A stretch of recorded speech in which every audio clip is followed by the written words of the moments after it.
Saya mulai ya. Assalamualaikum warahmatullahi wabarakatuh. Selamat malam semuanya. Selamat malam teman-teman. Selamat malam juga kepada narasumber. Sebelumnya, terima kasih untuk narasumber karena telah bersedia untuk menjadi narasumber di acara wawancara kali ini. Sebelumnya, izin memperkenalkan diri. Nama saya Davina Fasya Iswandari. Boleh dilanjut untuk teman-teman memperkenalkan dirinya masing-masing. Oke, mungkin Nama, eh, oke, oke, perkenalkan nama saya Muhammad Nabil Arifyani Tambunan. Lanjut. oke. Perkenalkan nama saya Muhammad Farhan Fareza. Lanjut. Perkenalkan, nama saya Bani Akil. Boleh lanjut?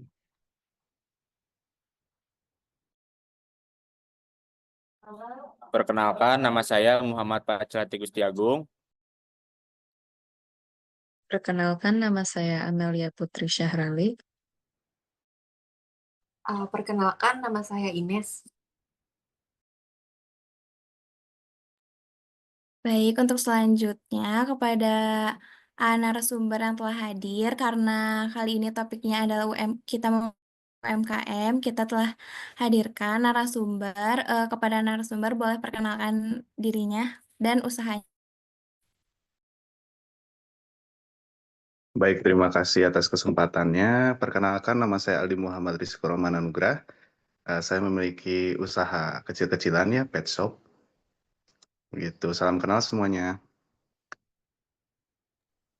Salam. Salam kenal. Kenal Bang.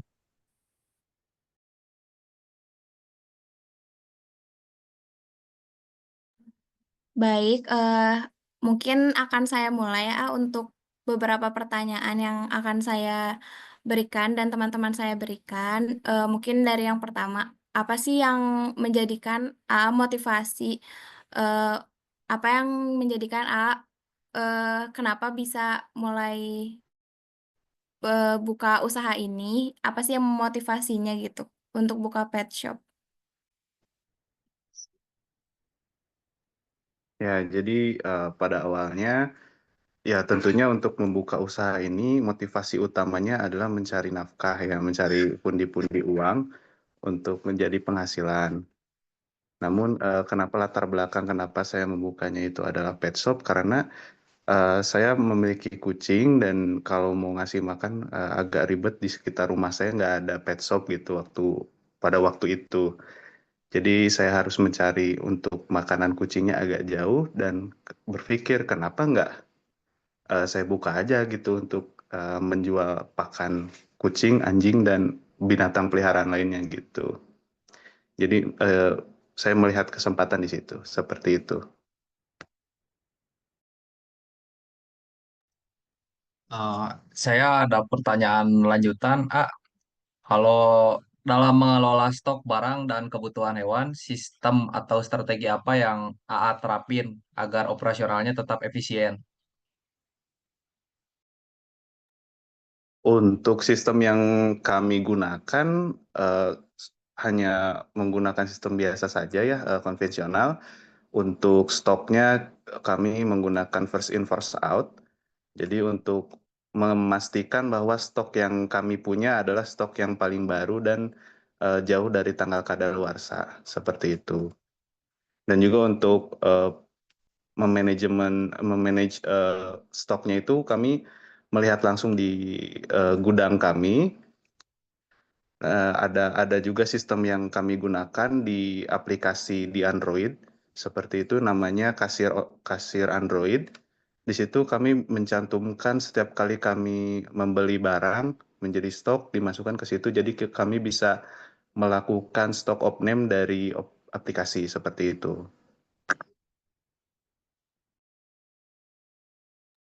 Oke, aku juga mau tanya nih, kalau di Pet Shop A sendiri itu ada layanan tambahan nggak selain menjual produk? Misalkan kayak ada grooming atau ada tempat penitipan. Terus gimana respon dari customer AA? Apakah mereka mungkin ada yang menjadi langganan atau bagaimana, A? Ya, terima kasih. Untuk layanan lain seperti grooming atau penitipan kami belum ada ya untuk saat ini. Tapi ke depannya rencananya kami akan menyediakan layanan tersebut.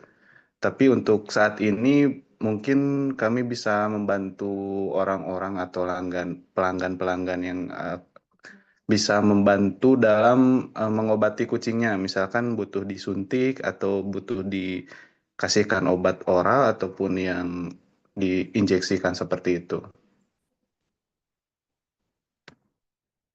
Oke, baik untuk pertanyaan selanjutnya ya.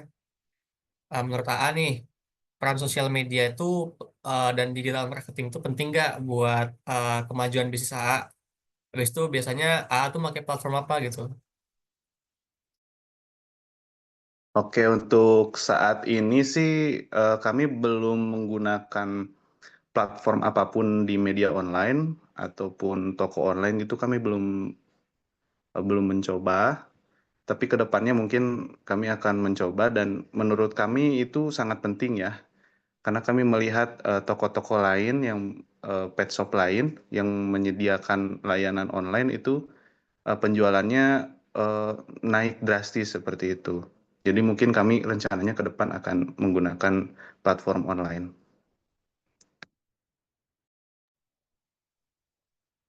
Oke, mungkin sebelumnya tadi saya sedikit kutip ya dari A kan belum atau baru ingin ya mencoba platform digitalnya, baik itu mungkin Instagram atau mungkin toko online. Nah, sebenarnya pertanyaannya tuh ini kan saya mau nanya tuh kayak apa ya? Contoh kalau ada tantangan misal entah itu di online atau di apa kan ada aja orang salah ngeklik atau orang salah mesen barang dan itu komplain ya. Mungkin karena belum mungkin saya pengen nanya ini aja sih ya. Kalau di aplikasi kasir Android tadi yang AA sebutkan itu ada nggak sih kayak pernah miss atau misal ternyata stoknya segini tapi di kasir Android itu segini. Nah, mungkin apa aja tantangannya yang dihadapi selama ini kita? Ya, kalau untuk di aplikasi sendiri pasti pernah miss. Namun untuk perbaikannya kan itu cepat ya, mandiri gitu. Jadi tinggal kita edit aja gitu yang salahnya apa.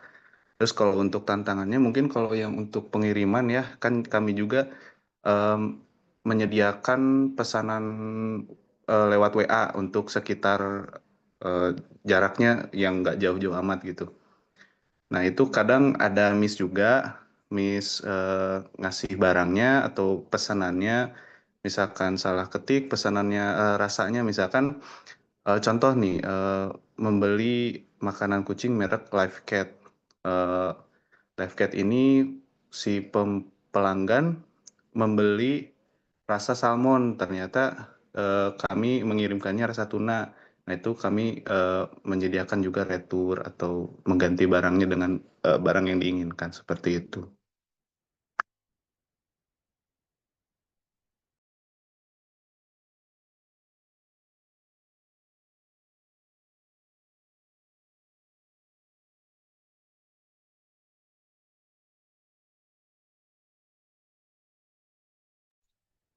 Eh, Mohon maaf sebelumnya tadi saya joinnya telat Kak. Saya di sisi kerahasiaan. Di sini saya mau bertanya soalan kira-kira Kakak ini buka pet shopnya itu atas referensi apa ya Kak? Misalnya terinspirasi gara-gara kakaknya suka binatang gitu-gitu atau gimana?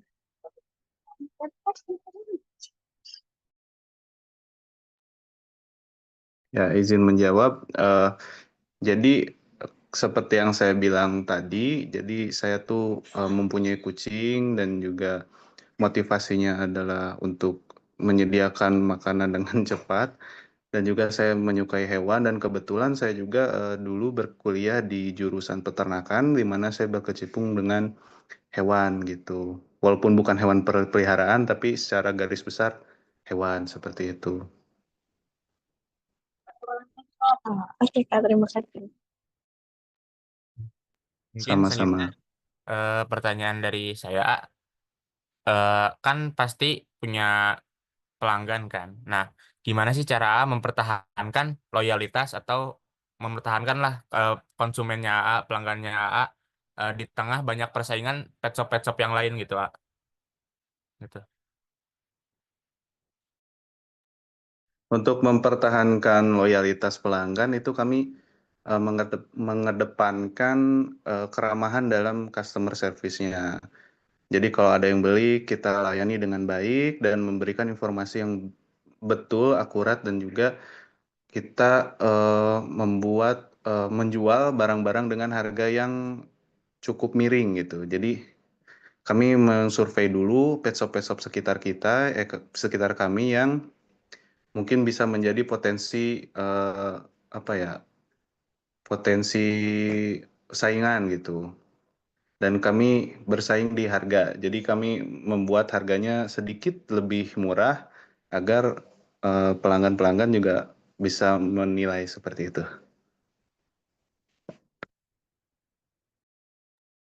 Eh, Makasih ya. saya punya pertanyaan untuk Abang.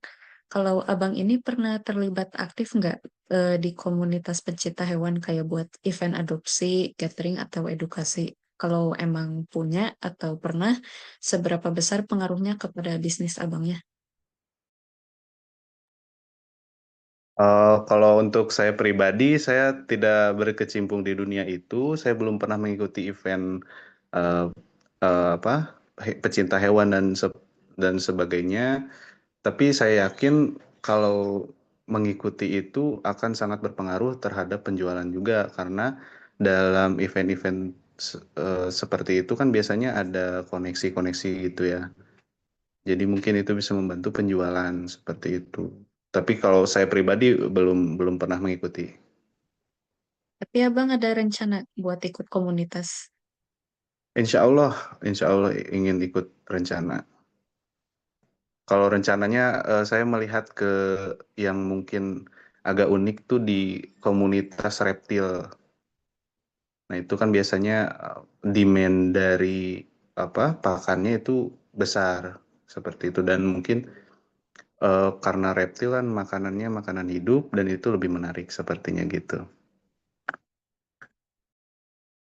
Ya, makasih Bang per jawabannya. Saya ada pertanyaan lagi nih, A. Apa AA-nya punya rencana nggak buat ekspansi secara baik secara fisik atau ke digital? Untuk ekspansi secara fisik dan digital, mungkin kami akan mencoba ekspansi secara digital terlebih dahulu, karena untuk ekspansi secara fisik itu membutuhkan banyak modal dan juga pertimbangan ya, karena untuk membuka ekspansi fisik itu membutuhkan survei dan juga ya biaya yang tidak sedikit gitu. Mungkin ya ke digital. Eh, terus apa nih pelajaran paling berharga yang AA pelajari selama menjalani bisnis ini? Terus apa saran AA untuk orang yang ingin ngebuka pet shop?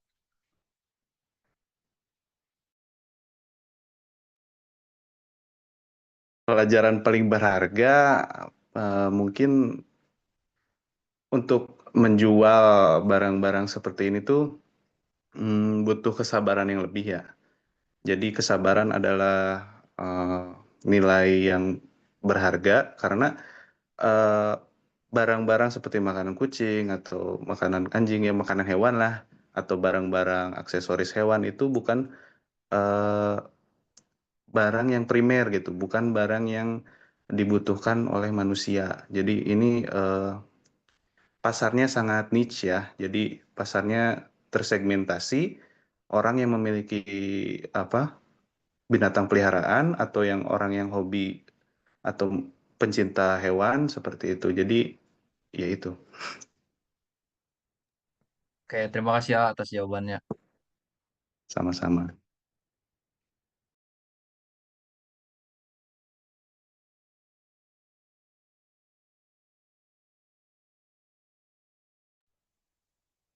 Oke, mungkin terima kasih atas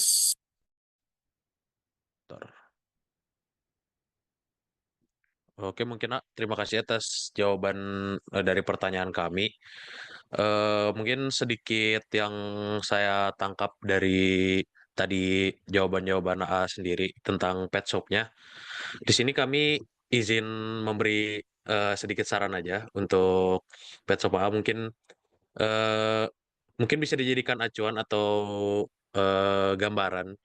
Ini sedikit aja saran sih dari kita biar mungkin bisa membantu mengembangkan usahanya. Karena tadi AA-nya kan ingin juga ya berkecimpung kayak menggunakan toko online atau sosial media. Nah, mungkin saran dari kami itu dicoba aja sosial media, baik toko online atau Instagram atau TikTok dan lain-lain. Karena yang pertama tuh sekarang kan banyak orang-orang kayak ya misal mungkin mereka nggak tahu ya awalnya pet shop A, nggak tahu juga ada di mana. Mungkin dengan membuat konten atau apapun itu, baik di platform manapun itu, mungkin misal orang-orang lagi scroll tiba-tiba nemu pet shop dan kebetulan dia butuh. Nah, itu kan bisa membuat jangkauan customer juga jadi lebih besar ya atau lebih lebar gitu. Kemudian untuk yang tadi sedikit miss dari pengiriman dan lain-lain, ya mungkin kalau misal kita menggunakan toko online kan ada pihak ketiganya, jadi A juga buat returnnya atau buat pengembalian si barangnya juga bisa lebih terstruktur, bisa lebih terdata juga. Dan mungkin untuk yang tadi itu eh, saran dari kami di double check 2 kali sebelum pengiriman. Nah, mungkin segitu aja saran dari kami. Selebihnya eh, sudah lumayan puas, sudah lumayan bagus juga penjalanan pet shopnya. Kami doakan juga semoga pet shopnya makin lancar, makin rame juga dan dimudahkan lah segala urusannya.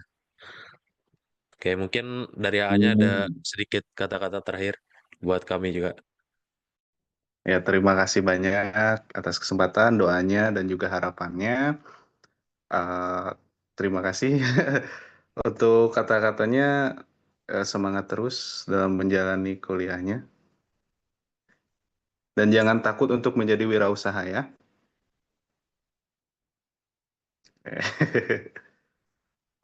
Oke, mungkin sebelum kita beralih atau sebelum kita akhiri, mungkin ada sesi foto bersama dulu. Boleh, boleh, boleh. Sok. Yang record yang SS ya. Gimana? Ada gaya atau gimana? Gaya Gaya bebas, gaya gaya bebas. gaya bebas aja, gaya bebas. Yes. Set ya. 1, 2, 3. Bukan 3 ya? Gaya bebas. 1, 2, 3. Nah, Terima kasih banyak A, atas kesempatannya. A. Ya, sama-sama. Terima kasih banyak. Yuk. Mungkin cukup sekian dari kami semua. Bila ada kesalahan, mohon maaf. Oke, kami tutup. Wassalamualaikum warahmatullahi wabarakatuh. Makasih banyak, Kak. Waalaikumsalam warahmatullahi Masih banyak, wabarakatuh. Kak. Oke, izin Makasih, live ya. Kak. Ya. Ya.